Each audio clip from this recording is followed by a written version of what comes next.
Dia kembali ke rumah dengan kursi roda untuk menguji wanita yang mengaku mencintainya. Kedinginan sikapnya melukai hatinya, tetapi tidak ada yang sebanding dengan rahasia kejam yang masih akan datang. Arif memiliki semua yang diinginkan siapapun: uang, rumah, mobil, bisnis, dan perjalanan. Perusahaan teknologinya telah berkembang begitu pesat dalam 10 tahun terakhir, sehingga kini memiliki kantor di 3 negara. Banyak yang mengaguminya, yang lain iri padanya, tetapi di lubuk hatinya ia merasa kesepian. Sejak setahun yang lalu ia berpacaran dengan Nadia, seorang wanita yang jauh lebih muda darinya, cantik, bergaya, dan dengan senyuman yang bisa meyakinkan siapa saja. Dia berusia 28 tahun, seorang desainer interior, dan selalu berbicara tentang betapa ia sangat mencintainya. Tetapi akhir-akhir ini Arif merasakan kegelisahan di dadanya, sesuatu yang tidak bisa ia hilangkan dari pikirannya, duri yang tertancap yang tidak membiarkannya tenang. Suatu sore, sementara ia menunggu di SUV mewahnya sampai Nadia keluar dari klinik Dr. Hanafi, dokter kulitnya, sesuatu terjadi. Sopir Budi turun untuk membeli kopi. Arif, bosan, memeriksa beberapa email di ponselnya. Tiba-tiba, bunyi notifikasi mengalihkan perhatiannya. Itu adalah ponsel Nadia yang tanpa sengaja ia tinggalkan di laci dashboard, karena kebiasaan atau mungkin naluri. Ia membukanya. Dia tidak memasang kata sandi. Dia bilang dia percaya padanya. Tetapi tepat pada saat itu masuk sebuah pesan dari seseorang yang tersimpan sebagai G. Ia membukanya tanpa berpikir. Pesan itu berbunyi, "Hari ini kamu bisa ketemu si Cacat atau harus memanjakan dia sepanjang malam." Arif membeku, tidak menjawab, tidak bergerak, tidak bisa percaya apa yang baru saja ia baca. Ia terus menatap layar seolah ponsel itu berbicara dalam bahasa lain. Ia merasakan sesuatu di dalam dirinya hancur. Ia menutup pesan itu, menarik napas dalam-dalam, dan meletakkan ponsel kembali ke tempatnya. Tepat ketika ia melihat Nadia keluar dari klinik dengan wajah sempurnanya, tas mahalnya, dan senyum palsunya. Sepanjang jalan pulang ke rumah, dia berbicara dan berbicara tentang koleksi sofa Italia baru yang ingin ia tunjukkan kepadanya. Tetapi Arif hanya memandangnya sekilas. Ia tidak lagi mendengarkan kata-katanya, hanya suaranya, suara yang tidak lagi terdengar manis, melainkan hampa. Ia bertanya kepadanya siapa G, tetapi ia melakukannya dengan nada ringan, seperti orang yang bertanya tanpa kepentingan. Dia tertawa, mengatakan bahwa itu adalah teman kerja yang selalu menggunakan nama panggilan bodoh. Ia tidak bersikeras, hanya mengangguk dan diam. Malam itu Arif tidak bisa tidur. Ia berbolak-balik di tempat tidur sementara Nadia tidur nyenyak di sampingnya. Ia bangun, turun ke dapur, dan menuangkan kopi tubruk untuk dirinya sendiri. Ia berpikir dan berpikir. Dia mengkhianatinya. Sejak kapan? Apakah ini hanya karena uang? Atau dia hanya paranoid? Ia duduk di ruang tamu, mematikan lampu, dan tinggal di sana sendirian dalam keheningan sementara di luar hujan turun pelan. Keesokan harinya, di kantor ia mencoba berkonsentrasi pada pekerjaan, tetapi tidak bisa. Sesuatu telah patah di dalam dirinya.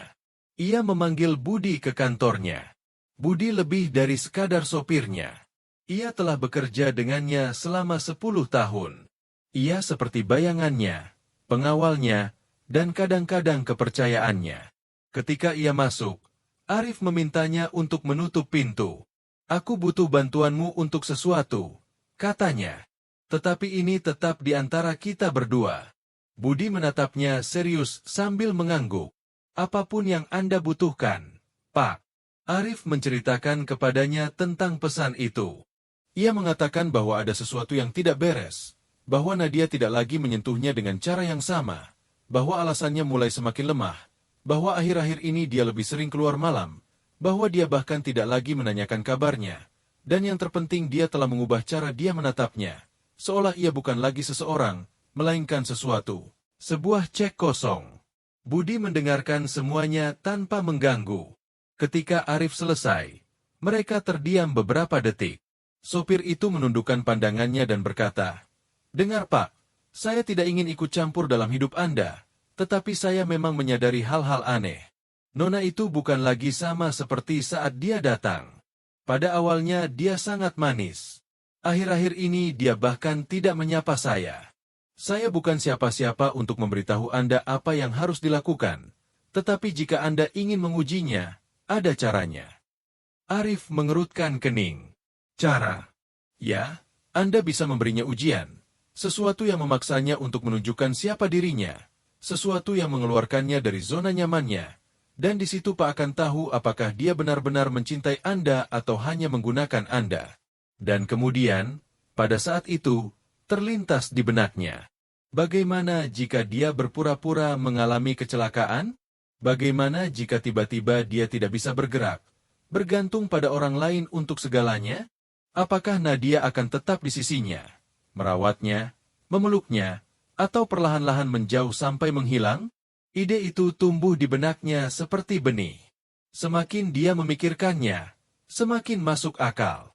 Ia harus melakukan sesuatu yang radikal. Ia harus keluar dari keraguan sekali dan untuk selamanya. Ia tidak bisa terus hidup dengan ketidakpercayaan ini. Ia tidak bisa terus tidur dengan seseorang yang mungkin mengkhianatinya. 2 hari berlalu. Arif tidak mengatakan apa-apa kepada siapapun lagi. Ia membatalkan tur bisnis yang telah direncanakan dengan alasan masalah pribadi. Ia berpura-pura menerima panggilan dari dokternya di depan Nadia, di mana ia mengucapkan kalimat seperti, "Hasilnya tidak bagus dan akhir-akhir ini saya merasa sangat lelah." Dia tidak terlalu banyak bertanya, hanya mengatakan kepadanya untuk minum vitamin dan pergi ke spa. Senin berikutnya, Arif berpamitan dengan Nadia di pagi hari seolah-olah dia akan bekerja. Tetapi alih-alih pergi ke kantor dia pergi ke villa di puncak yang dimilikinya selama bertahun-tahun dan yang hampir tidak ada yang tahu. Hanya dia, Budi, dan Pak Wiryo, seorang tukang kebun yang tidak lagi bekerja di sana. Ia tinggal di sana bersama Budi selama 3 hari. Ia tidak menjawab pesan atau panggilan, hanya membiarkan rumor tumbuh. Ia meminta pengacaranya untuk secara diam-diam menyebarkan berita bahwa ia mengalami kecelakaan di jalan raya dan kondisinya parah. Semuanya sudah siap. Pada hari keempat, ia kembali ke rumah dengan kursi roda. Nadia menunggunya di ruang tamu, berdandan seolah-olah mereka akan makan malam gala.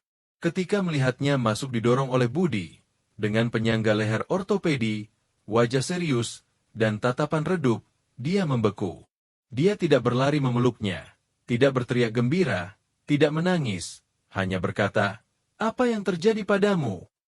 Arif tidak mengatakan apa-apa, hanya menatapnya.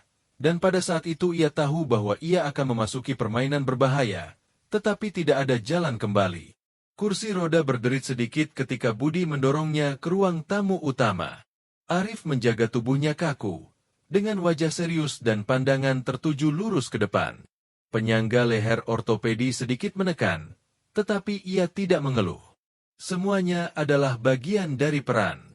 Ia telah melatih gerakan, nada suara, dan bahkan keheningan. Ini harus tampak nyata. Ia harus membuat tidak ada yang curiga. Nadia menatapnya dari sofa, berdiri dengan ekspresi begitu kering seolah-olah dia baru saja diberitahu bahwa karpet ternoda, bukan bahwa pria yang tinggal bersamanya diduga lumpuh. "Dan apa?" kata dokter, tanyanya tanpa bergerak dari tempatnya. Budi segera menjawab seperti yang telah direncanakan. Ini pukulan yang sangat keras di tulang belakang. Dia tidak sadar selama 2 hari. Ketika dia bangun, dia tidak lagi merasakan kakinya. Mereka akan melakukan lebih banyak pemeriksaan, tetapi dokter mengatakan kemungkinan besar dia akan tetap seperti ini selamanya. Nadia menyilangkan tangannya dan merapikan rambutnya. Wajahnya tidak menunjukkan rasa sakit, kemarahan, atau kekhawatiran, hanya semacam gangguan ringan. Dia mendekat hanya beberapa langkah, tetapi tidak menyentuhnya. Dia tidak memegang tangannya. Dia tidak bertanya apakah dia merasa sakit, hanya berkata, "Itu parah." Dan mengapa mereka tidak memberitahuku sebelumnya? Arif mengalihkan pandangan dan berpura-pura menghela napas lelah. Budi campur tangan lagi. Dia tidak ingin Anda khawatir. Kami pikir yang terbaik adalah menunggu sampai membawanya pulang. Dia sudah dalam tangan yang baik. Di sini dia tidak akan kekurangan apapun. Nadia hanya mengangguk. Kemudian bertanya apakah mereka harus melakukan perubahan di rumah. seperti memasang tanjakan atau sesuatu. Arif mengatakan bahwa mereka sudah mengatur semuanya. Dia langsung pergi ke kamarnya dengan mengatakan bahwa dia memiliki panggilan penting dan perlu berkonsentrasi. Arif menahan ekspresinya, tidak mengatakan apa-apa, menatap Budi, yang hanya menggelengkan kepalanya, dan mendorong kursi menuju kamar yang telah diadaptasi untuknya di lantai bawah, ruangan luas dengan kamar mandi sendiri di mana sebelumnya tamu menginap. Sekarang itu adalah ruangnya. Arif meminta untuk ditinggal sendirian, menutup matanya, menarik napas dalam-dalam, dan tetap diam, mendengarkan langkah kaki Nadia menjauh di koridor. Malam itu dia tidak turun untuk makan malam. Dia mengirim pesan mengatakan dia sakit kepala. Arif makan sendirian dengan bantuan Budi. Suasana di rumah terasa aneh, seolah-olah sesuatu telah berubah, tetapi tidak ada yang ingin mengatakannya dengan keras. Sekitar pukul 10, Sari muncul dengan nampan. Dia mengetuk pintu, masuk perlahan, dan membawakan teh dengan roti manis. Dia tidak banyak bicara, hanya menatapnya dengan sedih. Kasihan, Pak Arif. Sungguh, ini tidak layak untuk siapapun, tetapi kami di sini untuk apapun yang Anda butuhkan. Ia menatapnya tanpa tahu harus berkata apa, mengangguk dan berterima kasih. Sari keluar dari kamar sambil menghapus air matanya dengan celemeknya. Begitu dia pergi, Arif menghela napas. Dia bukan aktris. Dia tidak tahu tentang rencana itu, dan reaksinya lebih manusiawi daripada reaksi Nadia. Perbedaan itu membuatnya mengepalkan tangannya di sandaran tangan kursi. Keesokan harinya, Budi membantunya mandi, berpakaian, dan duduk di ruang tamu. Nadia sudah pergi. Dia meninggalkan catatan di atas meja yang mengatakan bahwa dia sarapan dengan seorang teman. Tidak lebih. Bahkan dia tidak mendekatinya untuk melihatnya sebelum keluar. 3 hari berlalu di mana dia hampir tidak muncul di rumah. Hanya datang di malam hari, mengurung diri di kamarnya, mandi, dan kemudian mengatakan terlalu lelah untuk berbicara. Dia tidak bertanya apakah Arif membutuhkan sesuatu, tidak menyentuhnya, tidak membantunya dengan apapun, bahkan tidak menemaninya saat sarapan. Arif mengamati semuanya tanpa berkata sepatah kata pun, tetapi di dalam dirinya mendidih. Bukan hanya karena kedinginan sikapnya, tetapi karena sudah jelas bahwa tidak ada cinta, dan yang paling menyakitkan adalah mungkin tidak pernah ada. Di salah satu hari itu, sementara dia beristirahat di ruang tamu, Sari masuk dengan nampan. Dia membawa buah, kopi, dan roti. Dia duduk di sofa di sebelahnya dan tanpa sadar mulai menceritakan hal-hal tentang hidupnya.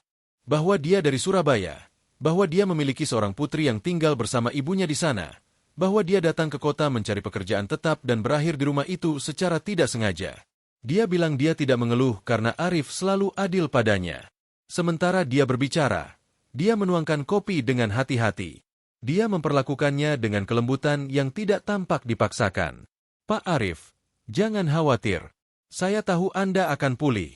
Dan jika tidak, kami akan merawat Anda di sini bersama-sama. Yah, tidak semua orang mungkin, tapi saya pasti. Dia tersenyum di dalam hati. Sari berbicara dengan tulus. Dia tidak tahu tentang rencana itu, tidak berpura-pura. Arif mulai memberinya perhatian lebih, bukan karena tertarik, tetapi karena dia adalah satu-satunya di rumah yang bertindak seolah-olah dia adalah manusia, bukan mebel yang mengganggu. Sore itu, ketika Nadia kembali, Arif memanggilnya ke kamarnya, mengatakan bahwa dia perlu berbicara dengannya. Nadia masuk dengan wajah jengkel, bertanya apa yang terjadi. Punggungku sakit, katanya. Bisakah kamu membantuku mengubah posisi? Dia membuat ekspresi jengkel. Dia bilang dia tidak tahu bagaimana melakukannya, bahwa dia tidak ingin melukainya, bahwa lebih baik memanggil Budi atau Sari. Arif hanya menatapnya. Sudah jelas bahwa dia tidak ingin menyentuhnya, tidak karena kasihan, tidak karena peduli, tidak karena apapun, dan itu mengkonfirmasi sesuatu lagi. Apa yang ada di antara mereka tidak lagi ada. Setelah itu, Arif dan Budi mulai merencanakan langkah selanjutnya. Mereka akan memasang kamera tersembunyi di kamar, di ruang tamu, dan di pintu masuk. Bukan untuk mengintainya seperti orang cemburu, tetapi untuk melindungi diri. Jika Nadia sudah bertindak dengan dingin, kemungkinan besar dia akan mengambil langkah selanjutnya. Pengkhianatan. Mereka harus bersiap. Budi mengurus semuanya. Sementara Nadia keluar, Rangga, seorang teknisi, masuk melalui garasi belakang dan memasang perangkat tanpa meninggalkan jejak. Kamera terhubung ke ponsel Arif dan juga ke ponsel Budi. Mereka bisa memeriksa semuanya dari mana saja. Tidak butuh waktu lama untuk menyadari hal-hal aneh. Suatu malam, Nadia keluar dengan gaun ketat dan sepatu hak tinggi. Dia bilang dia akan makan malam dengan seorang teman. Dia tidak kembali sampai dini hari. Dia masuk rumah tanpa bersuara, tanpa alas kaki dan langsung masuk ke kamar tanpa melewati ruang tamu. Arif pura-pura tidur, tetapi semuanya terekam. Keesokan harinya, Budi memeriksa video. Nadia telah naik ke mobil orang lain di sudut jalan. Dia menciumnya sebelum masuk dan kemudian mereka pergi bersama. Pelat mobilnya tidak terlihat, tetapi pria itu tinggi, berkulit gelap, dengan jas dan senyuman percaya diri. Itu bukan teman. Budi menunjukkannya kepada Arif. Dia tidak mengatakan apa-apa, hanya terus menonton video itu berulang-ulang seolah-olah dia perlu meyakinkan dirinya sendiri. Ini bukan lagi kecemburuan, bukan lagi keraguan, itu adalah kepastian yang lebih berat dari apapun. Nadia mengkhianatinya, dan bukan hanya itu, dia memperlakukannya seolah-olah dia adalah beban, gangguan yang tidak dia tahu bagaimana cara menyingkirkan. Arif kemudian memutuskan bahwa tidak cukup hanya melihatnya jatuh. Dia harus memahami seberapa jauh dia mampu pergi. Seberapa jauh ambisinya? Seberapa jauh kebohongannya? Rencananya sedang berlangsung, tetapi yang tidak ia ketahui adalah bahwa semuanya akan segera keluar dari kontrol, dan bahwa orang lain di rumah itu juga akan mulai melihat dengan mata yang berbeda. Berita tentang kecelakaan Arif menyebar seperti api di jejaring sosial, grup WhatsApp, dan media gosip yang selalu mengejar orang kaya di kota. Meskipun semuanya adalah bagian dari rencana, itu tampak begitu nyata sehingga bahkan mitra bisnisnya dari luar negeri mengirim pesan keprihatinan. Budi mengurus semuanya. Dia memberikan informasi yang disaring kepada Bayu, seorang jurnalis lokal. Dia mengiriminya foto SUV yang hancur di jalan tol Jagorawi dan memintanya untuk membicarakan tentang kecelakaan karena kecepatan berlebihan. Ceritanya dapat dipercaya. Itu memiliki semua detail yang mereka butuhkan agar orang mempercayainya. Tidak ada yang meragukan. Sementara itu terjadi di luar, Arif tetap tersembunyi di villa di puncak, jauh dari kota. Itu adalah properti yang dibelinya bertahun-tahun yang lalu untuk melepas diri, tetapi yang hampir tidak pernah ia gunakan. Di sana dia menghabiskan hari-harinya melatih aktingnya dengan bantuan Budi, yang menunjukkan kepadanya bagaimana dia harus bergerak, bagaimana dia harus duduk, otot mana yang harus dia rilekskan. Dia harus tampak seperti seseorang yang benar-benar tidak merasakan apapun dari pinggang ke bawah. Mereka berlatih bagaimana bergerak di kursi, bagaimana merespons jika seseorang berbicara kepadanya tentang kecelakaan, bagaimana mensimulasikan ketidaknyamanan. Dengan duduk berjam-jam, Arif tidak bisa membiarkan celah. Panggilan mulai datang pada hari kedua. Pengacaranya, akuntan, bahkan salah satu saudara laki-lakinya Fajar yang tinggal di Medan. Tidak ada yang tahu apa-apa dengan pasti. Beberapa telah melihat berita di media sosial, tetapi Arif meminta mereka untuk tidak mencarinya dulu. Dia hanya mengatakan kepada mereka bahwa dia perlu beberapa hari untuk mengatur diri. Dia menggunakan suara redup dan lambat melalui telepon, seolah-olah dia benar-benar terpengaruh. Semua orang percaya padanya. Tidak ada yang mencurigai apapun. Tetapi yang paling menarik perhatiannya adalah bahwa Nadia tidak meneleponnya. Dia tidak menulis, tidak bertanya, bahkan tidak membuat satupun postingan di media sosialnya. Itu membuatnya membeku. Pada hari ketiga, Budi masuk ruang tamu dengan ponsel di tangannya. "Pak, lihat ini." Dia membuka story Instagram. Itu Nadia. Dia terlihat di restoran mewah di Senopati tertawa dengan gelas di tangannya. Musik latar adalah lagu dangdut dan dalam deskripsinya tertulis, harus hidup seolah tidak ada hari esok. Arif terus menatapnya. Wajahnya sama seperti biasa, cantik, menggoda, seolah tidak ada yang terjadi. Tidak ada jejak kesedihan, kekhawatiran, atau cinta. Dia hanya menikmati. Pada saat itu dia tahu bahwa tidak ada lagi yang bisa diselamatkan. 2 hari lagi berlalu dan Arif memutuskan bahwa sudah waktunya untuk kembali ke rumah. Dia tidak bisa memperpanjang ketidakhadirannya lagi. Jika dia menunggu terlalu lama, dia akan mulai curiga. Selain itu, dia sudah menyiapkan semua perlengkapan.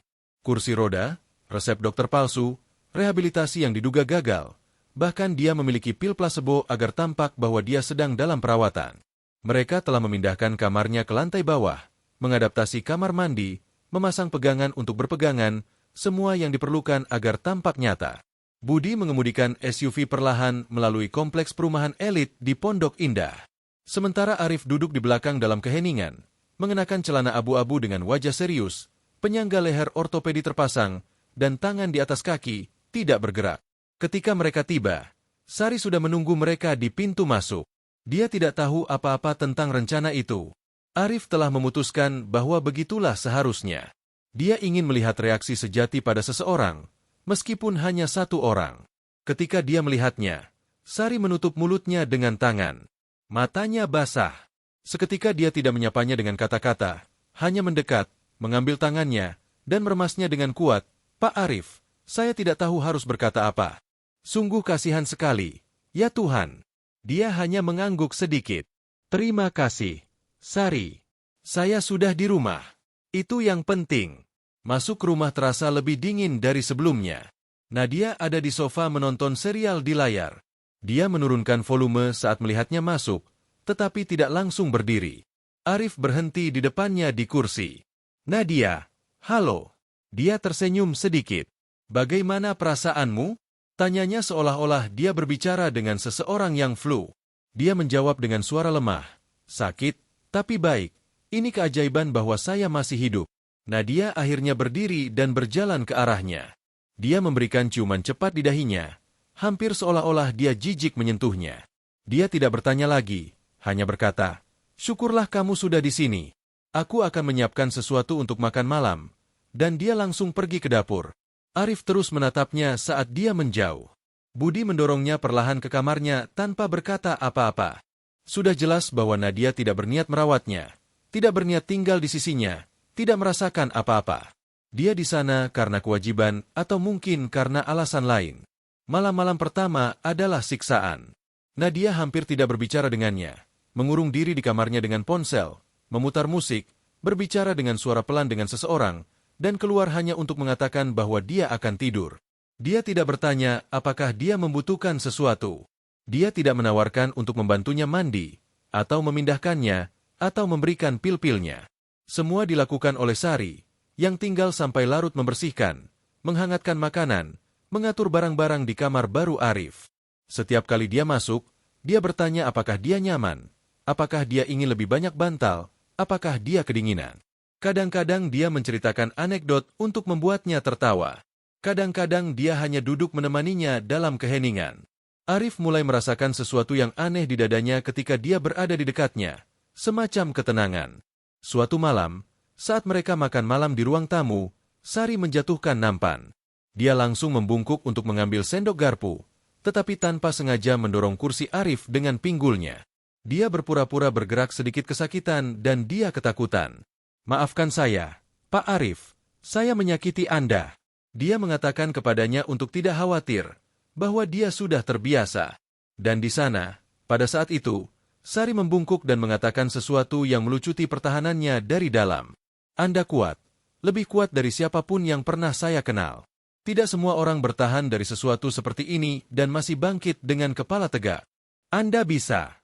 Arif menelan ludah. Tidak ada yang mengatakan sesuatu seperti itu kepadanya selama berminggu-minggu. Bukan pacarnya, bukan mitranya, bukan keluarganya, tidak ada. Hanya Sari, seorang wanita sederhana, tanpa make-up, dengan seragam kerja, yang tidak mencari imbalan apapun. Sementara itu, Nadia terus menjalani hidupnya. Dia datang dan pergi. Dia memakai parfum mahal, pakaian ketat, tertawa sendiri sambil memeriksa ponselnya. Arif mengamatinya dari jauh. Dia tidak lagi membutuhkan bukti, tetapi belum waktunya untuk mengungkapkan apapun. Dia harus membiarkannya merasa percaya diri, berpikir bahwa dia mengendalikan semuanya. Pada hari-hari itu, satu hal menarik perhatian Arif. Paket-paket mulai tiba di rumah. Nadia bilang itu adalah barang pekerjaan, tetapi dia merasa ada yang tidak beres. Dia menyimpannya di lemarinya atau meninggalkannya di bagasi mobilnya. Budi mulai curiga. Dia meminta izin kepada Arif untuk mengikutinya secara diam-diam. Dia menerima. Malam berikutnya, Nadia keluar sekitar pukul 8. Dia membawa koper sedang. Dia bilang akan menginap dengan seorang teman. Budi menunggu beberapa menit dan kemudian mengambil mobil lain untuk mengikutinya. Arif tinggal di rumah sambil melihat jam. Dia merasakan campuran kecemasan dan kemarahan. Dia ingin percaya bahwa mungkin itu hal lain, tetapi jauh di lubuk hatinya dia sudah tahu. 2 jam kemudian, Budi mengirimi dia pesan dengan foto. Nadia memasuki Hotel Bintang 5 di Sudirman. Dia tidak sendirian.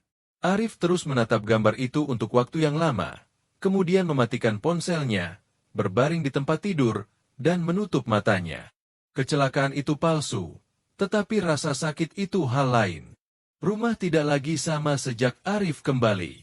Meskipun dinding tetap sama, furnitur di tempatnya, dan aroma kayu halus yang sama mengambang di udara, semuanya terasa berbeda, seolah-olah seseorang telah mematikan sesuatu di dalam.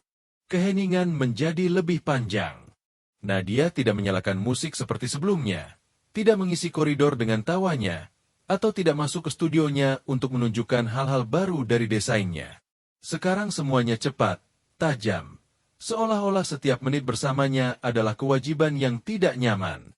Kursi roda menjadi bagian dari pemandangan. Arif menghabiskan sebagian besar hari di ruang tamu di depan jendela besar, berpura-pura membaca atau menonton berita. Kadang-kadang dia bahkan tidak menyalakan televisi, hanya tinggal di sana mengamati, melihat bagaimana Nadia keluar dan masuk rumah tanpa memberitahu kemana dia pergi, bagaimana dia berbicara pelan melalui telepon, dikurung di kamarnya, bagaimana dia tersenyum ketika dia pikir tidak ada yang melihatnya. Seolah-olah kecelakaan itu tidak mempengaruhinya sedikit pun. Tidak ada gerakan kelembutan, tidak ada pelukan, tidak ada sialan. Bagaimana perasaanmu hari ini? Tidak ada. Satu-satunya yang tampaknya hidup dengan rasa sakitnya adalah Sari. Setiap pagi dia bangun pagi, menyiapkan sarapannya dengan hati-hati, membantunya minum pil-pilnya, dan menyesuaikan selimut di atas kakinya. Ketika dia tampak lebih serius dari biasanya, dia berbicara tentang putrinya, tentang betapa dia merindukan Surabaya, tentang waktu-waktu ketika dia menangis dalam diam ketika dia pikir dia tidak berguna. Dan dengan begitu, di antara anekdot dan roti panggang, dia perlahan-lahan mendapatkan tempat di harinya. Arif tidak mengatakannya dengan keras, tetapi dia menantikan dengan cemas dia masuk melalui pintu setiap pagi. Nadia, sebaliknya, tidak mengubah rutinitasnya. Dia lebih absen daripada hadir.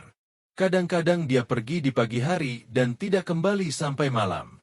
Ketika dia tiba, dia langsung masuk ke kamarnya. Dia bilang dia lelah atau dia sakit kepala. Kadang-kadang, karena kewajiban, dia duduk di sampingnya beberapa menit dan bertanya bagaimana kabarnya, tetapi tanpa menatap matanya. Arif, dengan hati hancur, hanya menjawab dengan kalimat-kalimat pendek. Dia tidak ingin menunjukkan kelemahan, meskipun di dalam dirinya dia merasa lebih kesepian dari sebelumnya. Suatu sore, sementara Budi mendorongnya melalui halaman belakang untuk menghirup udara segar, Arif memintanya untuk berhenti sejenak. Mereka berada di bawah pohon besar di mana mereka biasa mengadakan pertemuan keluarga sebelum semuanya runtuh. Arif menarik napas dalam-dalam dan berbicara dengan suara pelan. Dia tidak merasakan apa-apa, Budi. Dia melihatku sebagai beban. Dia melihatku sebagai penghalang, seolah-olah aku tidak lagi berguna. Budi menatapnya serius. Pak, yang saya lihat adalah wanita itu tidak punya hati, tetapi kami masih di sini. Anda tidak sendirian. Arif mengangguk tanpa mengatakan lebih banyak, kemudian mengangkat pandangannya dan menemukan sesuatu yang tidak dia harapkan. Nadia ada di balkon berbicara melalui telepon. Dia tidak melihatnya. Dia mengamatinya dari jauh. Dia tertawa. Dia bermain dengan rambutnya. Dia memiliki ekspresi yang biasa dia miliki ketika mereka baru mulai. Ketika dia menatapnya dengan keinginan, dengan kegembiraan. Sekarang senyuman itu tidak lagi untuknya. Ketika mereka masuk lagi ke rumah, Arif meminta Budi untuk mengaktifkan rekaman kamera sore itu. Mereka ingin tahu apakah Nadia telah menerima seseorang saat mereka di luar. Tetapi tidak ada yang muncul. Hanya dia berjalan-jalan di rumah seolah-olah dia adalah pemilik absolut. Dia membuka kotak, memeriksa dokumen di meja, berbicara melalui telepon selama 20 menit, dan kemudian mengurung diri, tidak lebih, tetapi perasaan ketidakpercayaan terus tumbuh. Keesokan harinya, Sari masuk ke kamar dengan ekspresi serius, hampir khawatir. Dia membawa sarapan, tetapi dia tampak tidak nyaman. "Semua baik-baik saja?" tanya Arif. "Yah, saya tidak ingin ikut campur dalam hal yang bukan urusan saya. Tetapi hari ini saya mendengar sesuatu yang aneh. Saya sedang membersihkan kamar di atas, dan saya pikir Nona Nadia sedang berbicara dengan seseorang melalui panggilan video, dan dia mengatakan sesuatu yang membuat darah saya membeku. Dia bilang, dia hampir akan menandatangani surat-suratnya. Tinggal tahan beberapa minggu lagi." Arif merasa perutnya sesak. Surat-surat apa? Mengapa menahan? Dia mencoba bersikap biasa. Dia tidak ingin Sari menyadari apapun, tetapi rasa sakit di dadanya jelas. "Terima kasih telah memberitahu saya, Sari. Kamu memang bisa dipercaya," katanya sambil menundukkan pandangannya. Sari mengangguk dan keluar dari kamar, tetapi dia tetap berpikir di koridor. Ada sesuatu yang mengatakan kepadanya bahwa semua ini akan menjadi lebih buruk. Malam itu Nadia keluar lagi. Dia bilang dia makan malam dengan klien yang sangat menuntut. Dia mengenakan gaun merah, sepatu hak tinggi, dan parfum yang Arif kenal dengan baik. Dia hanya menggunakannya ketika dia ingin membuat seseorang terkesan. Dia hanya menatapnya dari kursi. "Kamu tidak perlu diantar?" tanyanya. "Tidak, saya naik taksi online. Jangan khawatir." Ketika dia pergi, Arif tinggal sejenak di pintu masuk. Kemudian dia meminta Budi untuk mengikutinya. 1 jam kemudian, Budi mengirim pesan singkat. "Hotel Bintang 5 di Sudirman, lantai 9, dia tidak sendirian." Arif menutup matanya. Dia tidak tahu apa yang lebih menyakitkan, pengkhianatan, kedinginan, atau mengetahui bahwa dia telah merencanakan semuanya sementara dia berpura-pura menjadi korban.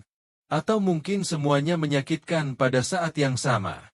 Keesokan harinya, Nadia tiba pagi-pagi dengan sepatu hak tinggi di tangannya, makeup luntur, dan rambut berantakan.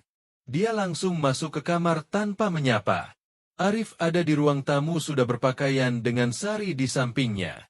Dia menawarinya kopi, menceritakan bahwa dia bermimpi tentang neneknya, dan membuatnya tertawa sedikit. Momen kecil kelembutan itu terganggu oleh Nadia, yang turun 15 menit kemudian segar, seolah-olah tidak ada yang terjadi. "Hari ini saya harus pergi ke Bank Syariah," katanya sambil mengambil tasnya. "Kamu ingin saya membawakan sesuatu?" Arif menatapnya langsung. "Tidak, saya tidak membutuhkan apa-apa." Dia mengangkat bahu dan keluar. Sari menatapnya sekilas. "Pak Arif, Anda baik-baik saja?" "Tidak, tapi saya mulai melihat hal-hal lebih jelas." Hari itu Arif mengambil keputusan. Dia tidak akan membongkarnya belum. Dia akan membiarkannya terus. Dia ingin melihat seberapa jauh dia mampu pergi dan dia ingin memiliki semua bukti yang mungkin sebelum menjatuhkannya.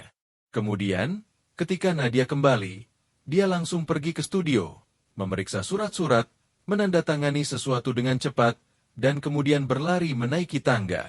Arif masuk ke studio beberapa menit kemudian. Budi sudah ada di sana. Dia menunjukkan kepadanya apa yang telah ditandatangani Nadia.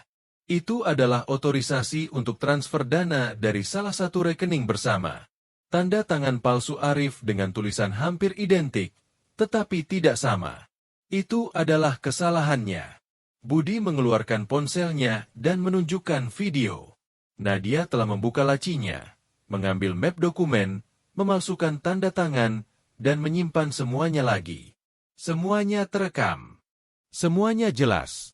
Arif tidak mengatakan apa-apa, hanya terus menatap layar, kemudian mengangkat pandangannya. "Ini bukan lagi hanya pengkhianatan. Ini pencurian dan saya tidak akan membiarkannya. Tetapi belum sekarang. Biarkan dia merasa lebih percaya diri sedikit lagi." Suara blender pagi-pagi di dapur tidak lagi terasa seperti bagian dari rutinitas, tetapi seperti kelegaan kecil di tengah begitu banyak ketegangan.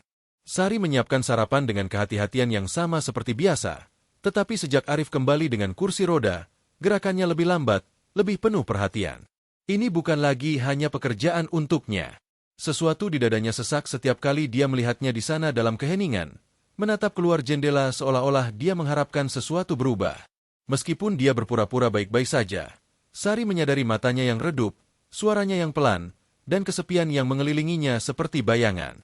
Pagi itu dia masuk ke kamar Arif dengan nampan seperti setiap hari. Dia membawa kopi, buah potong, roti panggang dengan mentega, dan jus jeruk yang dia perah sendiri. Dia mengetuk pintu dan masuk perlahan dengan senyum yang mencoba menyembunyikan kekhawatirannya. "Selamat pagi, Pak Arif. Bagaimana tidurnya?" "Biasa saja, Sari.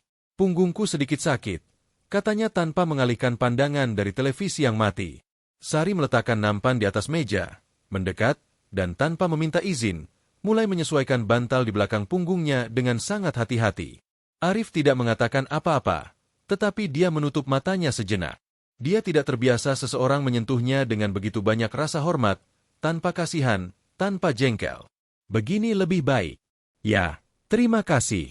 Sari duduk di samping di tepi sofa, tidak langsung berbicara, menatapnya beberapa detik sebelum berani mengatakan apa yang ada di tenggorokannya selama berhari-hari. "Saya tahu Anda kuat, selalu begitu, tetapi jika suatu hari Anda perlu bicara atau hanya teman, saya di sini. Membersihkan lantai tidak sama dengan menemani seseorang, tetapi saya sayang pada Anda." Arif memutar kepalanya untuk menatapnya. Itu bukan tatapan terima kasih, itu hal lain. Itu kejutan. Seolah-olah dia tidak tahu apa yang harus dilakukan dengan begitu banyak ketulusan sekaligus. "Terima kasih, Sari, sungguh, kamu tidak tahu betapa saya menghargai itu." Dia tersenyum malu, menundukkan pandangannya, bangkit, dan pergi, meninggalkan sarapannya. Tetapi sebelum keluar, dia berhenti di pintu. "Apakah Anda ingin saya menyanyikan lagu dari kampung saya? Nenek saya bilang itu membantu agar jiwa tidak mengecil." Arif mengangguk. Sari kembali duduk dan mulai bernyanyi sangat pelan. Itu adalah lagu sedih, lembut, tentang seorang nelayan yang pergi ke laut dan tidak kembali. Suaranya sedikit bergetar, tetapi ada sesuatu yang mengisi udara, yang memeluknya. Ketika dia selesai, dia berpamitan dan keluar. Arif tetap diam. Dia merasakan matanya basah. Bukan karena lagunya, tetapi karena seseorang telah meluangkan waktu untuk memberinya momen tanpa meminta imbalan apapun.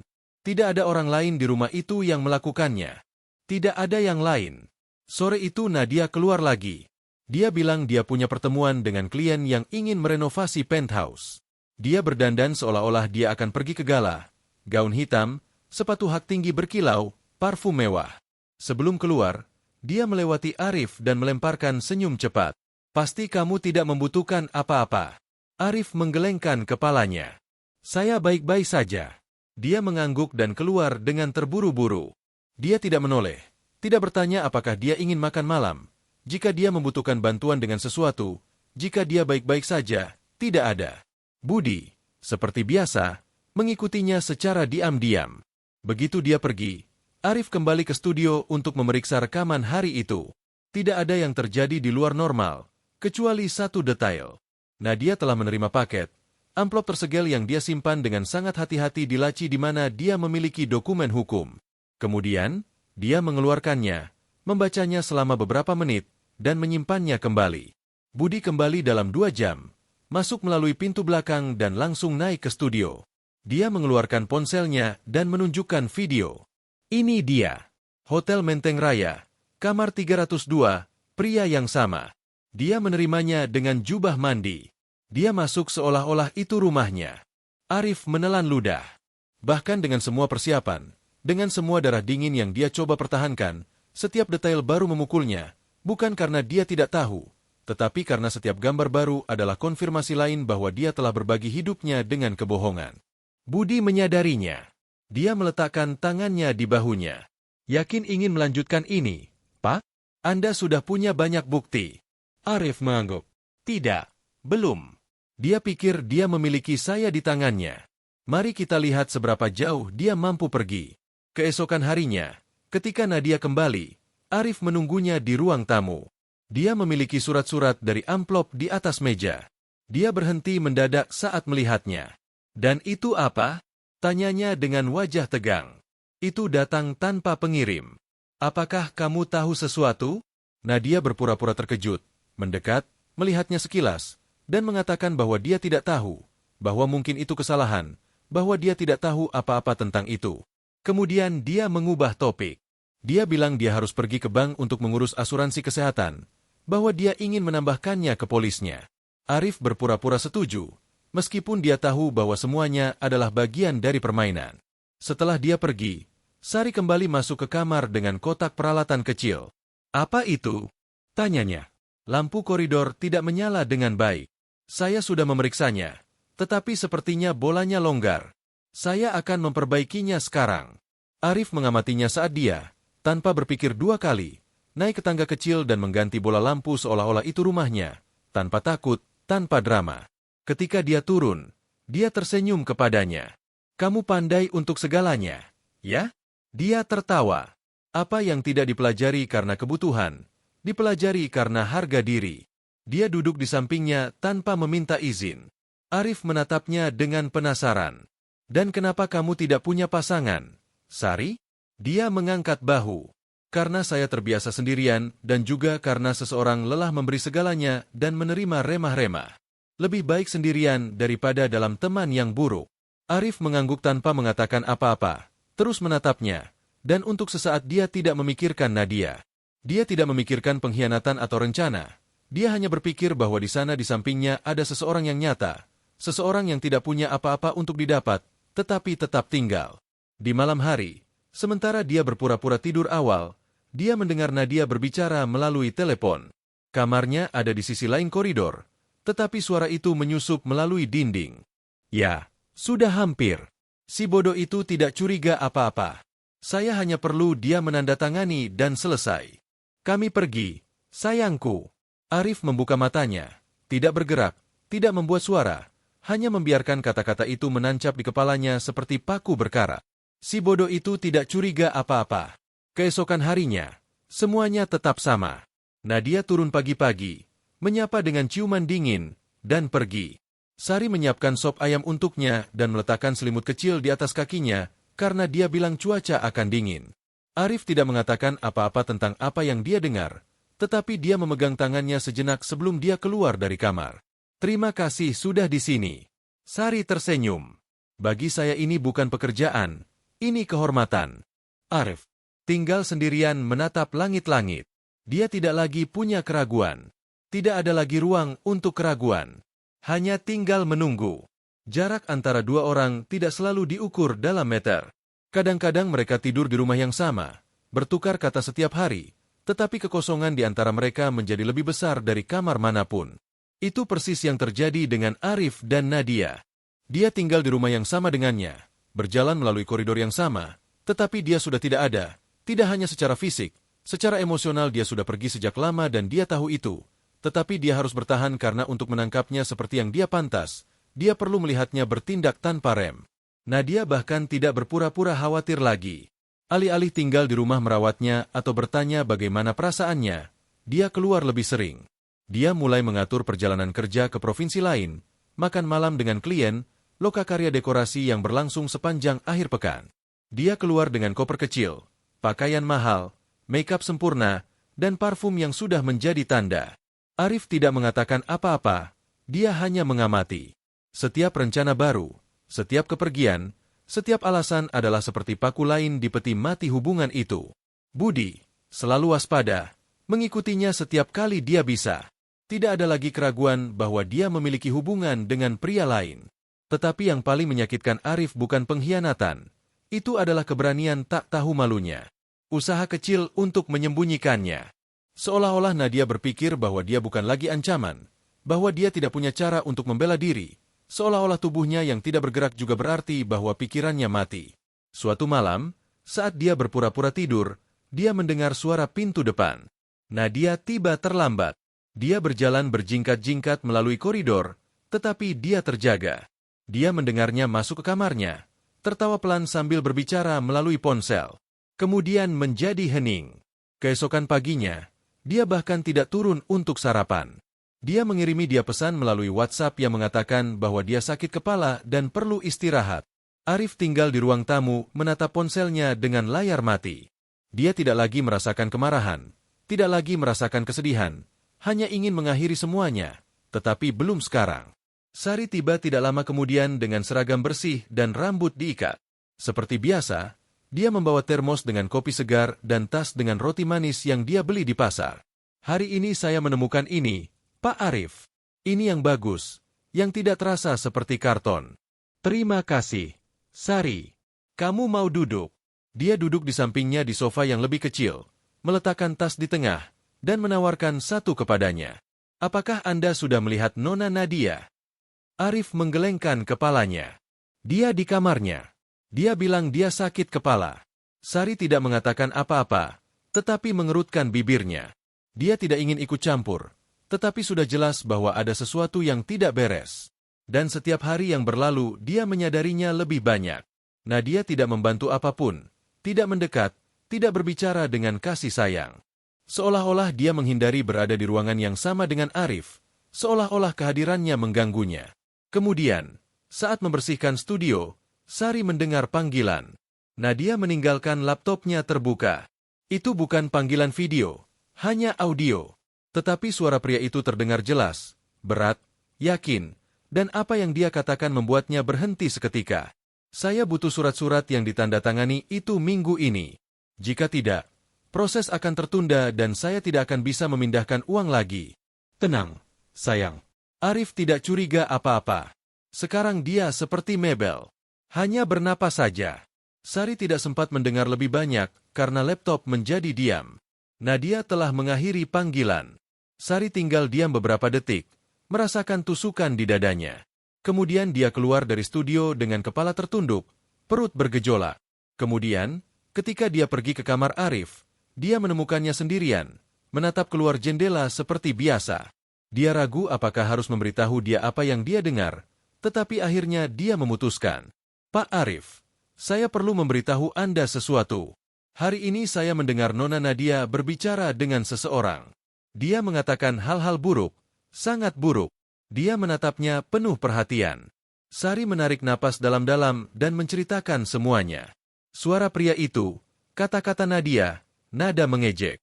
Arif tidak bereaksi segera, hanya mengangguk. Terima kasih, Sari. Kamu telah melakukan lebih banyak untukku daripada dia dalam setahun. Sari menundukkan pandangannya. Saya tidak ingin ikut campur, tetapi apa yang dia lakukan bukan cinta, itu penyalahgunaan. Dan Anda tidak pantas mendapatkan itu. Dia tidak menjawab, hanya menyentuh tangannya dengan lembut. Malam itu Arif meminta Budi untuk menyelidiki siapa pria itu. Mereka membutuhkan nama, wajah, dan semua yang mereka temukan. Tidak cukup hanya menangkap Nadia. Sekarang mereka ingin tahu siapa yang ada di balik rencana itu. Budi bekerja cepat menggunakan nomor telepon yang terdaftar dalam pesan yang disadap. Dia berhasil menemukannya. Namanya Faru. Dia seorang pengacara, 38 tahun. Dia bekerja di firma dari yang membela pengusaha dengan banyak rahasia. Tetapi yang paling penting, dia telah memiliki beberapa laporan karena penanganan rekening yang tidak tepat. Tidak ada yang sampai ke pengadilan. Dia memiliki koneksi, tahu bagaimana bergerak, dan juga memiliki hubungan dengan Arif. Bertahun-tahun yang lalu Fahru adalah penasihat hukum di salah satu perusahaannya, tetapi dipecat karena ketidakberesan. Yang terakhir mereka dengar tentang dia, adalah dia mencoba menjual informasi internal kepada pesaing. Sekarang dia kembali, tetapi bukan untuk bekerja. Kali ini dia kembali untuk balas dendam dan dia melakukannya melalui Nadia. Ketika Arif melihat foto Fahru di tablet, semuanya masuk akal. Ini bukan hanya penipuan cinta, ini adalah rencana yang dirancang dengan baik. Dia adalah kailnya, cara masuknya. Dan yang terburuk adalah dia membiarkannya lewat karena cinta, karena buta, karena bodoh. Malam itu, ketika Nadia kembali ke rumah, Arif berpura-pura tidur. Dia mendengarnya berbicara dengan suara pelan melalui telepon dari dapur. Semuanya berjalan seperti yang kamu katakan. Arif tidak tahu apa-apa. Dalam seminggu saya punya tanda tangannya, lalu kamu melakukan sisanya. Arif menggertakkan giginya. Sulit untuk terus berpura-pura, tetapi dia tidak bisa terburu-buru. Dia harus melihat seberapa jauh mereka pergi, sampai langkah terakhir. Dan ketika mereka berpikir semuanya selesai, disitulah pukulan akan jatuh. Keesokan harinya, Nadia bangun lebih ceria. Dia turun dengan ponselnya di tangan bersenandung lagu. Dia menyapa Arif dengan ciuman di dahinya seolah tidak ada yang terjadi. Dia bertanya apakah dia membutuhkan sesuatu, tetapi tanpa menunggu jawaban. Kemudian dia keluar mengatakan bahwa dia akan pergi ke kantor notaris, bahwa dia menandatangani beberapa dokumen untuk melindungi properti. Arif mengangguk. Tinggalkan di sini. Saya akan memeriksanya nanti. Dia berpura-pura terkejut. Kamu masih bisa membaca semua itu? Tentu saja. Yang tidak saya rasakan hanya kaki saya. Yang lainnya masih berfungsi. Nadia tertawa gugup, menepuk bahunya, dan pergi. Tetapi begitu dia melewati pintu, Arif memanggil Budi. Bersiaplah, hari ini kita akan menggerakkan bidak. Budi mendekati Arif dengan ponsel di tangannya. Dia tidak berbicara, tetapi wajahnya sudah mengatakan semuanya. Arif menatapnya dari kursinya, menyilangkan tangannya, dan mengangguk. Dia sudah tahu ada yang baru datang. Budi duduk di sampingnya dan membuka aplikasi perekaman panggilan. Dia memutar dan menurunkan suaranya, hampir seolah-olah dia sedang menunjukkan sesuatu yang suci. Saya sudah punya surat-suratnya, tetapi saya perlu kamu mencarikan seseorang yang bisa dipercaya untuk memindahkan uang. Saya tidak ingin meninggalkan jejak apapun. Arif akan menandatangani dalam hari-hari ini.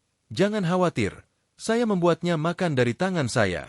Begitu kita punya akses, kita pergi, kamu dan aku. Dan biarkan dia dengan kursi rodanya dan jutaan kosongnya. Itu suara Nadia. Jelas, tanpa ragu-ragu, tanpa rasa bersalah. Arif menutup matanya. Bukan kali pertama dia mendengar sesuatu seperti ini, tetapi ada perbedaan. Kali ini dia mengatakannya dengan nada kepastian yang mengaduk perutnya. Seolah-olah dia hanya formalitas.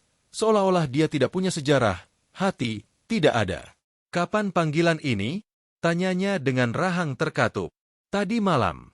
Mereka merekamnya dari resepsi hotel tempat dia berada. Saya menghubungi seseorang di sana. Mereka sudah mengidentifikasinya. Dia sering pergi ke sana, selalu dengan pria yang sama. Arif mengepalkan tinjunya. Budi menyadarinya, tetapi tidak mengatakan apa-apa. Dia tahu bosnya menahan sebisanya, tetapi tahanan itu punya batas dan sudah mendekati. Ini juga datang kepada saya, kata Budi mengeluarkan amplop kuning dari sakunya. Di dalamnya ada selembar kertas yang dicetak dengan tangkapan layar. Itu adalah pesan teks antara Nadia dan Fahru. Nama lengkap tidak terlihat, tetapi nomornya tidak salah lagi. Aku cinta kamu. Tinggal sedikit lagi. Aku muak dengan pria tua ini. Dia membuatku putus asa. Seperti hidup dengan Mabel. Segera kamu akan punya semuanya untukmu. Sayang. Percaya padaku. Cukup tanda tangani dan sudah.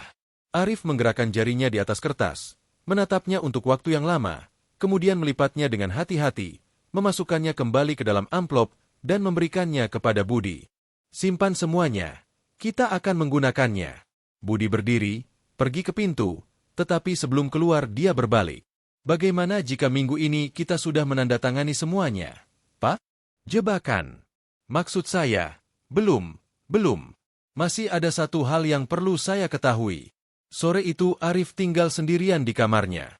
Dia tidak makan, tidak menonton televisi, tidak mendengarkan musik, hanya berpikir.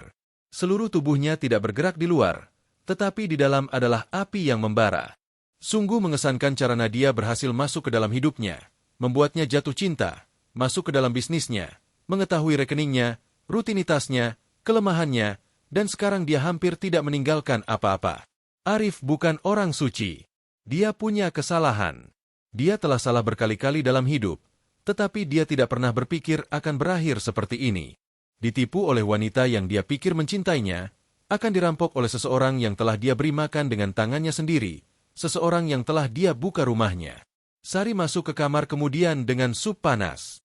Dia tidak mengatakan apa-apa ketika dia melihatnya serius, dengan tatapan kosong, hanya meninggalkan nampan di meja kecil dan berdiri di sampingnya. Tidak mau makan apa-apa? Saya tidak lapar. Yah, setidaknya sedikit.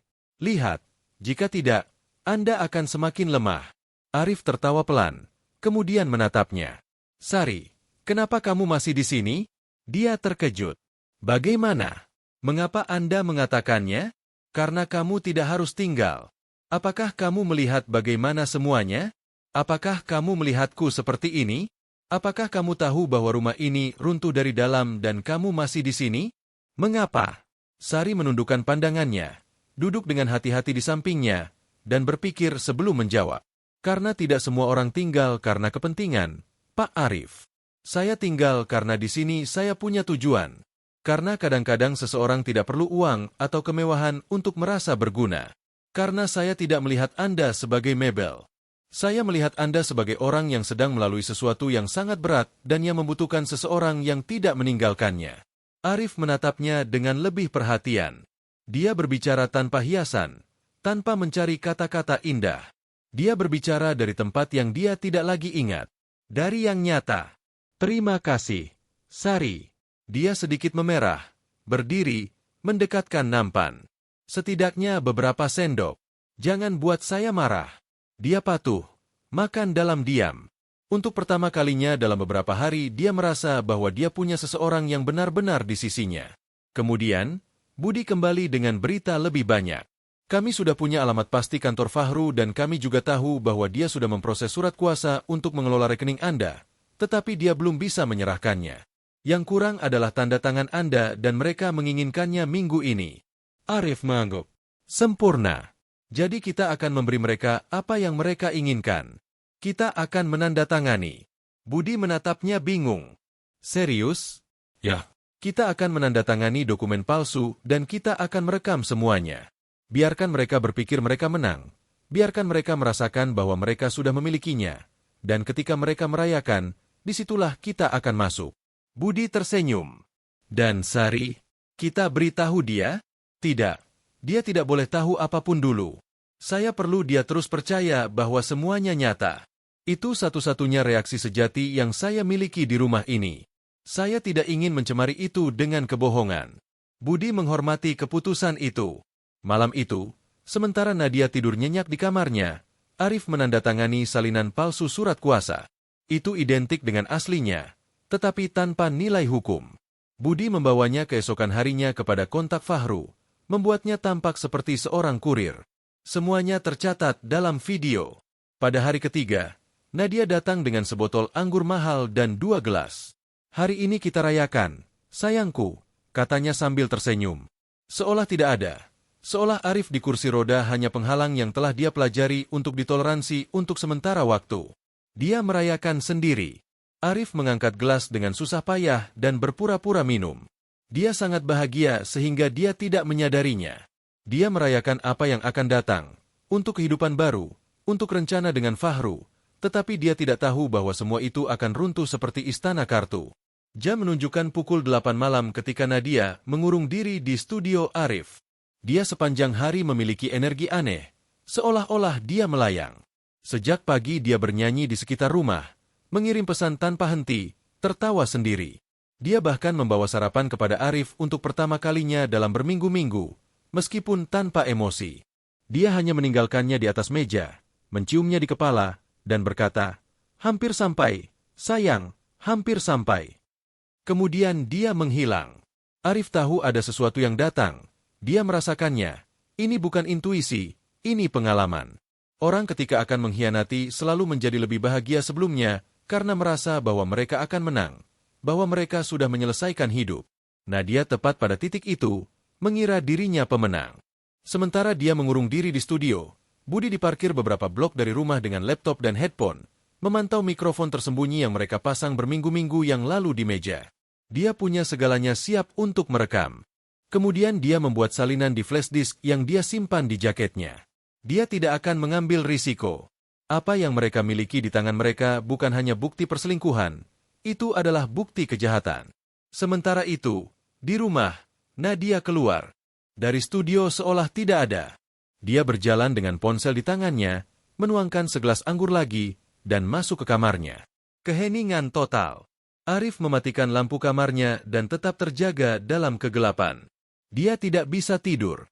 Tidak setelah itu, dia meninjau kalimat satu persatu di kepalanya. Itu tidak pernah lebih dari tiket. Aku akan menyingkirkan pria cacat itu. Kita pergi, kamu dan aku. Setiap kata adalah luka lagi. Dan dia, yang telah meragukan begitu banyak, yang ingin berpikir bahwa mungkin ada cinta sejati, sekarang melihat semuanya dengan jelas. Dia tidak pernah mencintainya, tidak pernah menghormatinya. Dia hanya target lagi. Dan sekarang target itu akan membela diri. Keesokan harinya, pagi-pagi, Sari tiba seperti biasa dengan kopinya, rotinya, senyumnya yang lelah, tetapi jujur. Melihatnya terjaga begitu awal, dia terkejut. Tidak bisa tidur apa-apa? Saya buatkan sesuatu yang istimewa. Hari ini saya bawa keju lokal. Arif menatapnya, ragu sebentar, tetapi akhirnya hanya berkata, "Terima kasih sudah di sini, Sari." Sungguh, tidak semua orang akan melakukannya. Dia tinggal diam sejenak, kemudian tersenyum. "Saya sangat menghormati Anda, Pak Arif, karena Anda tidak pernah memperlakukan saya seperti kurang. Saya tetap di sini selama Anda membutuhkan saya." Dia mengangguk, dan pada saat itu dia memutuskan bahwa ketika semuanya berakhir dia harus tahu kebenarannya. Dia pantas tahu bahwa kesetiaannya tidak sia-sia. Kemudian Nadia mendekati kamar dengan selembar kertas di tangannya. "Sayangku, bisakah kamu menandatangani ini? Ini untuk bank. Hanya rutinitas." Arif mengambil kertas, menatapnya dengan tenang. Itu adalah salinan palsu yang sudah mereka siapkan. Semuanya berjalan seperti yang mereka rencanakan. "Di mana?" "Di sini." Dia menunjukkan kepadanya. Dia menandatangani, mengembalikan kertas. Dia menciumnya di pipi dan keluar dari sana dengan senyum. Dia bahkan tidak membayangkan bahwa kertas itu tidak berharga apa-apa. Dia bahkan tidak membayangkan bahwa semuanya akan segera runtuh. Fahru muncul di rumah untuk pertama kalinya pada Kamis sore. Dia tidak membunyikan bel atau menunggu di pagar. Dia masuk seolah tidak ada. Nadia sudah memberinya salinan kunci dan telah mengatakan kepadanya bahwa Arif selalu tidur pada waktu itu. Jangan khawatir. Arif terjaga, tentu saja, dan Budi juga, dari ruang tamu tanpa bergerak. Jutawan itu mendengar semuanya. Pintu terbuka pelan. Langkah kaki Fahru terdengar tegas, tanpa takut, seolah-olah dia berjalan di rumahnya sendiri. Nadia menerimanya di pintu masuk dengan senyum yang tidak dia tunjukkan kepada siapapun lagi. Mereka memeluk cepat dan berciuman, salah satu yang intens, tanpa gugup, dengan kepercayaan penuh. "Kamu tidak tahu betapa sulitnya tidak bertemu denganmu minggu ini," katanya tanpa melepaskannya. "Tapi kita sudah di sini. Kamu berhasil, Nadia. Kita punya semuanya," jawabnya. Dan lebih mudah dari yang kubayangkan, si malang itu sudah kalah. Dia hampir tidak berbicara, tidak bertanya apa-apa, hanya menandatangani. Dia percaya aku melakukan semuanya untuk membantu. Mereka langsung pergi ke studio, yang sama yang telah menyaksikan rencana kotor beberapa hari sebelumnya. Fahru duduk di kursi Arif, meregangkan kakinya, dan menatap meja seolah-olah itu miliknya. Nadia duduk di atas meja menggerakkan kakinya seperti anak kecil yang bersemangat. "Dan sekarang apa selanjutnya?" tanyanya. Fahru mengeluarkan map dokumen dari tas hitamnya. Di dalamnya ada beberapa surat hukum, beberapa stempel, dan beberapa cek kosong. "Besok saya langsung mendaftarkan surat kuasa. Dengan itu di tangan saya minta akses ke rekening dan kamu sudah bisa mulai memindahkan semuanya atas nama perusahaan cangkang yang kita buka. Dari sana tidak ada yang bisa menyentuh kita." Nadia menatapnya dengan mata bersinar, dan Arif tetap dengan kursinya. Dengan keberuntungan, dia bahkan tidak menyadari sampai kita berada di sisi lain dunia. "Aku bilang kepadamu bahwa pikirannya juga sudah tua. Ini sangat mudah." Mereka berdua tertawa, merayakan dengan anggur.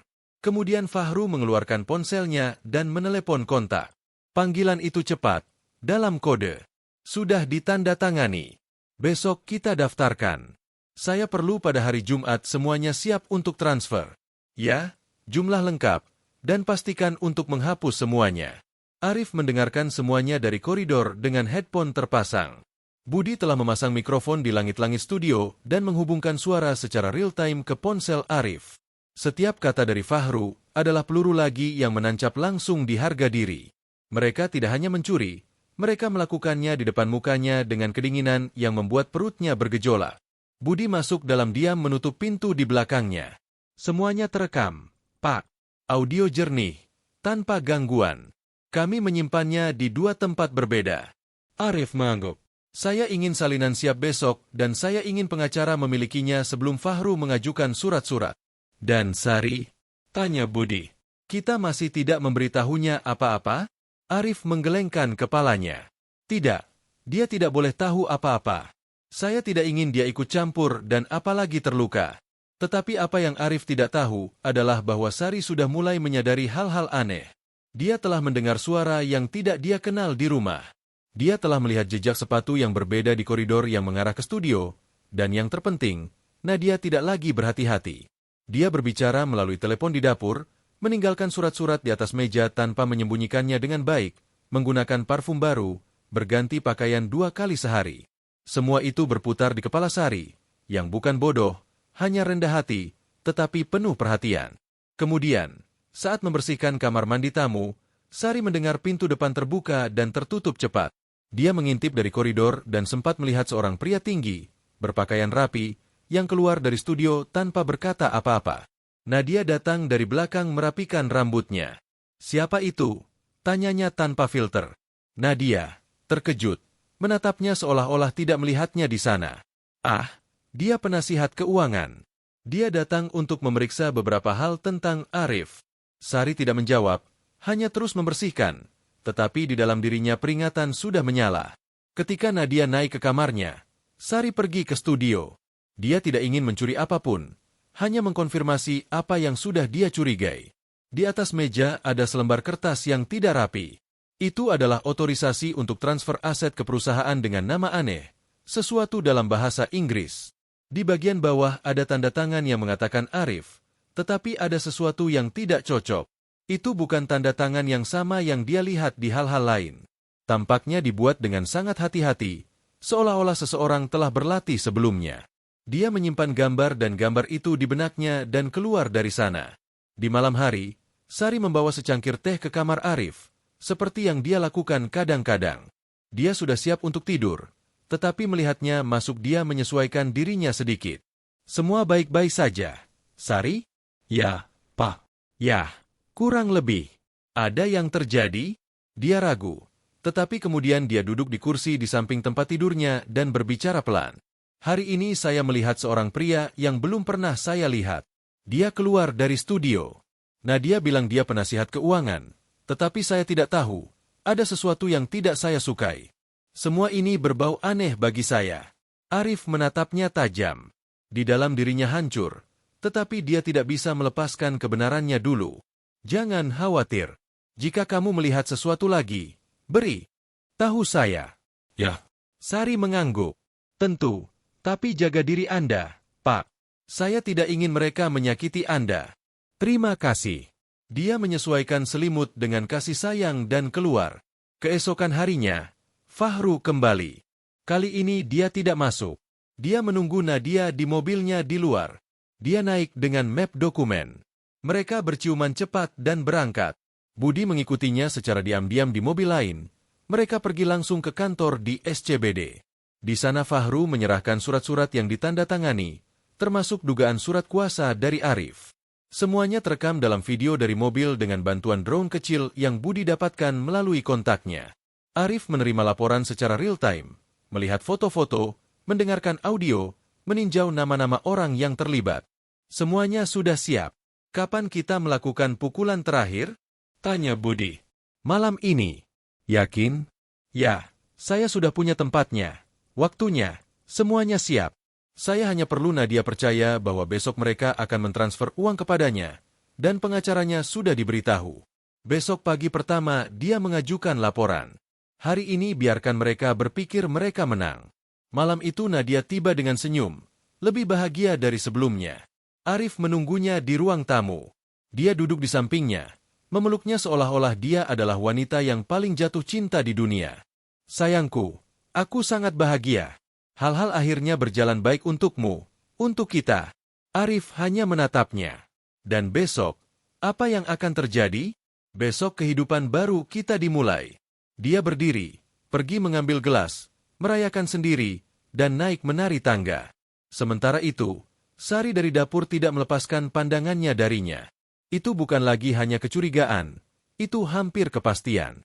Hampir pukul 9 pagi ketika Fahru, dengan jasnya yang abu-abu pas dan jam tangan impornya bersinar di bawah matahari, masuk ke kantor Badan Pertanahan Nasional. Dia membawa di bawah lengannya map dokumen dengan dokumen palsu dan sikap yang tidak meninggalkan keraguan. Dia merasa tak terkalahkan. Dia menyapa resepsionis dengan senyum, meminta berbicara dengan Pak Ardi, dan duduk menunggu seolah-olah dia di rumah. Dia telah melakukan jenis proses itu berkali-kali sebelumnya, selalu menavigasi antara zona abu-abu hukum dengan kontak dan trik kotor. Kali ini tidak akan berbeda, atau begitu dia pikir. Sementara itu, Nadia ada di rumah berdandan di depan cermin dengan ketenangan yang hampir kurang ajar. Dia mengenakan satu set pakaian sangat mahal yang Arif beri dia berbulan-bulan yang lalu, tanpa tahu bahwa dia akan menggunakannya tepat pada hari dia merencanakan untuk melucuti dia dari segalanya. Dia melihat ke cermin, merapikan rambutnya, dan tersenyum. Dia terlihat bahagia, pemenang, seolah-olah dia benar-benar akan meninggalkan tahap gelap hidupnya. Arif mengamatinya dari kursi berpura-pura membaca koran. Kamu akan keluar? Ya, saya akan pergi ke bank, jawabnya tanpa menatapnya, hanya untuk mengonfirmasi beberapa hal. Kamu tahu, dokumen. Arif mengangguk. Butuh sesuatu? Tidak, sayangku, kamu hanya istirahat. Hari ini akan menjadi hari yang hebat. Dia memberinya ciuman kering di dahi sebelum keluar dengan langkah tegas. Budi sudah di luar, siap untuk mengikutinya. Tetapi hari itu dia tidak hanya akan mengikuti Nadia, dia juga punya misi lain. Arif tinggal sendirian di rumah, tetapi tidak lama. Tidak lama setelah Nadia keluar, pengacara pribadinya Rizal datang mengunjunginya, seorang pria kepercayaan yang mengenal bisnis Arif seperti telapak tangannya. Mereka telah bekerja bersama selama bertahun-tahun dan dia adalah salah satu dari sedikit orang yang tahu bahwa semuanya adalah bagian dari rencana. Siap untuk pertunjukan dimulai? Lebih dari siap, jawab Arif. Rizal mengeluarkan map dokumen yang identik dengan yang Fahru serahkan beberapa jam sebelumnya, tetapi yang ini memiliki semua stempel asli, tanda tangan hukum, dan bukti pemalsuan yang telah mereka kumpulkan dalam beberapa hari terakhir. Termasuk tangkapan layar, rekaman, nama saksi, semuanya, mereka pergi dengan segalanya. Hakimnya sudah diberitahu? Ya, hari ini juga perintah dikeluarkan untuk membekukan rekening dan memblokir transfer.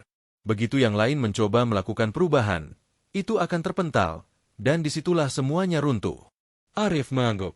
Sempurna. Sekarang tinggal melihat apakah mereka berani pergi sampai akhir. Tetapi sementara semua itu diatur dalam keheningan, di sisi lain kota, di kantor pengacara kecil, Fahru punya rencana lain. Dia tidak hanya ingin mengambil uang Arif, dia juga mulai menggerakkan pengaruh untuk menyerahkan permintaan hukum untuk ketidakmampuan permanen.